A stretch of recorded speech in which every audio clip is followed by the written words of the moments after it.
Good morning students. आज बच्चों में आपको चैप्टर 5 श्री कृष्ण है, ठीक है, पंचम पाठ है, श्री कृष्ण है, ये आपको मैं एक्सप्लेन कर रही हूँ, ठीक है। तो इसको करने से पहले मैं आपको इसके शब्दार्थ आपको बता रही हूँ, और ये आपको अपनी नोटबुक में करने हैं शब्दार्थ। देखिए, पहले ये आप समझ लोगे तो फिर आपको इजी रहेगा समझने में। अष्टम्याम तिथौ, अष्टम्याम मतलब अष्टमी, तिथौ तिथि में, अष्टमी तिथि में।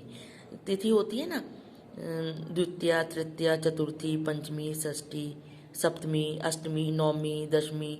आपने देखा होगा अपने घर में भी, मम्मी से सुना होगा आपने ये, ठीक है। तो अष्टमी तिथि में। अजायत, पैदा हुए, ठीक है। अजायत का मतलब है पैदा हुए। अभवत का मतलब है हुआ। ग्रामे, गांव में, ये सप्तमी विभक्ति है इसलिए में आएगा इसमें, गांव में। किशोरावस्थायाम, किशोरावस्था में, किशोरावस्था कहते हैं यंग एज में, जो जवान होते हैं ना किशोरावस्था में, यंग एज। गत्वा, जाकर, आफ्टर गोइंग। ये आप इंग्लिश में भी, आप इसके ना समझ में आए तो इंग्लिश में भी देख के आपको समझ में आ जाएगा ये। अमारियत, मारा। अमारियत, मारियत से समझ में आ रहा है कि मारा, अमारियत मारा।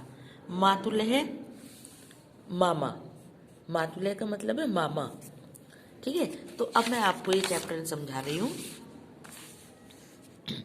एतत् चित्रम श्री कृष्णस्य अस्ति, यह चित्र श्री कृष्ण का है।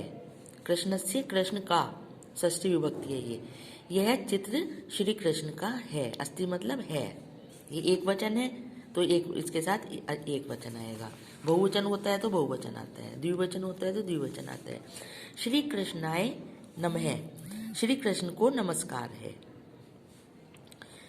श्री कृष्ण है भाद्रपद मासस्य कृष्ण पक्षस्य अष्टम्याम तिथौ अजायत, ठीक है।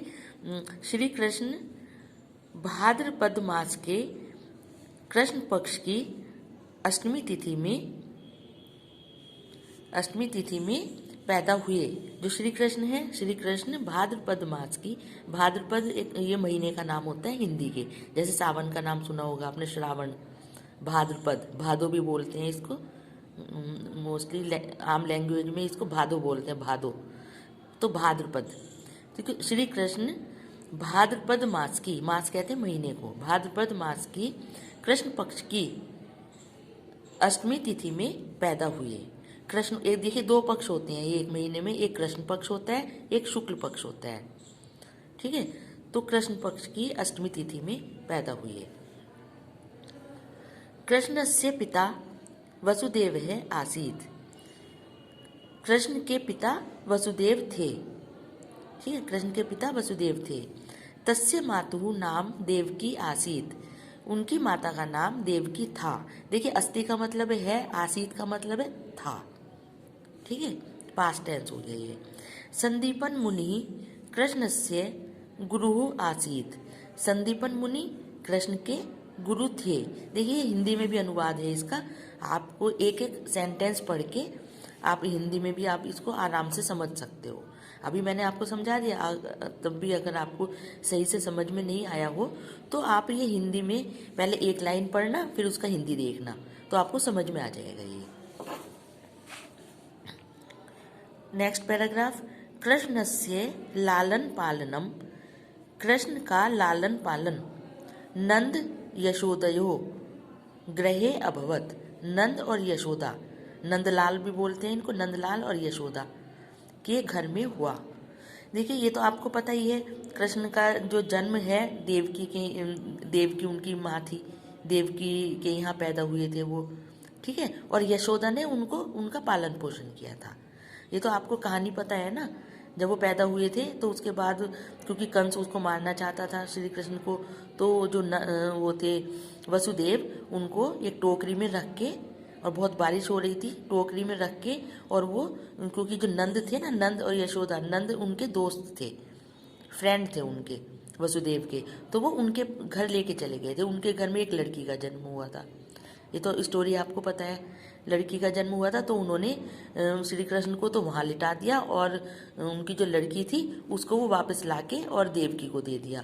फिर जब वो वसुदेव आए, जब ये कंस आए, कंस ने सोचा कि ये लड़की हुई है और उनको मार दिया, मतलब मारने लगे, तो वो आसमान में चली गई थी उड़ के। ठीक है, तो कृष्ण का लालन पालन नंद और यशोदा के घर में हुआ। नंद है गोकुल ग्राम में अवसत। नंद जो थे गोकुल गांव में रहते थे। जो नंद थे गोकुल गांव में रहते थे। किशोरावस्थायाम मथुरायाम गत्वा श्री कृष्ण है कंसम अमार्यत। किशोरावस्था में मथुरा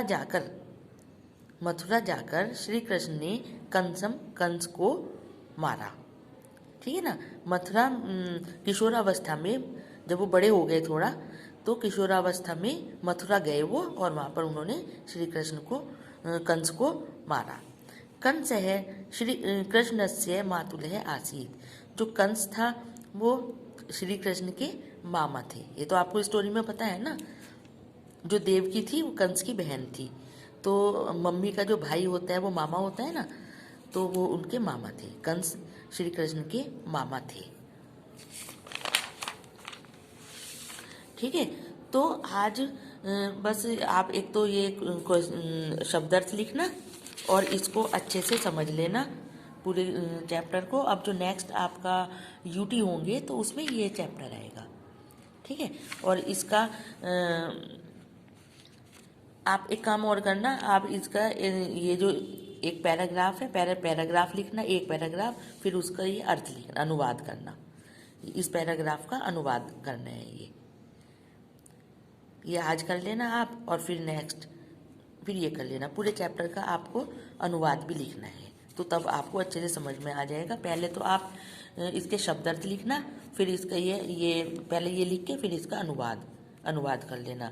और नेक्स्ट वीडियो में मैं आपको निम्नलिखित प्रश्नों ये अभ्यास कार्य है ये मैं नेक्स्ट वीडियो में आपको कराऊंगी। Okay, bye bye.